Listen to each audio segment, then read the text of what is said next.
अभिनेता रितेश देशमुखने आपल्या कुटुंबासोबत मतदानाचा हक्क बजावलाय। यावेळी रितेश देशमुखची आई वैशाली देशमुख, पत्नी जेनेलिया उपस्थित होते।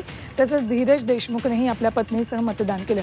काहीही झालं तरी मतदानाचा हक्क बजावावा असं आवाहन यावेळी देशमुख कुटुंबानं मतदारांना केलंय। तर रितेश देशमुखशी संवाद साधला आमचे प्रतिनिधी वैभव बालकुंदे यांनी।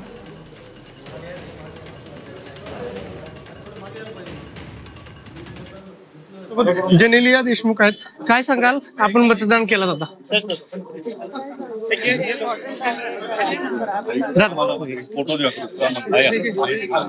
आपण मतदान केलं दादा, मुंबईवर येऊन लोकांना काय आवाहन करणार? लोकांनी खरंच बाहेरून, घराच्या बाहेरून मतदान करावं। मतदानाची टक्केवारी ही गेल्या वर्षीपेक्षा कमी दिसते आणि युवकांना माझं आव्हान आहे, जे पहिल्यांदा मतदान करणार की त्यांनी घराच्या बाहेर पडून मतदान करा। महत्वाचं म्हणजे तुमच्या घरी जे आजी आजोबा असतील, आई वडील असतील, जे वृद्ध आहेत, ज्यांना मतदान केंद्रापर्यंत जाण्यासाठी त्रास होत असेल तर कृपया त्यांची मदत करावी।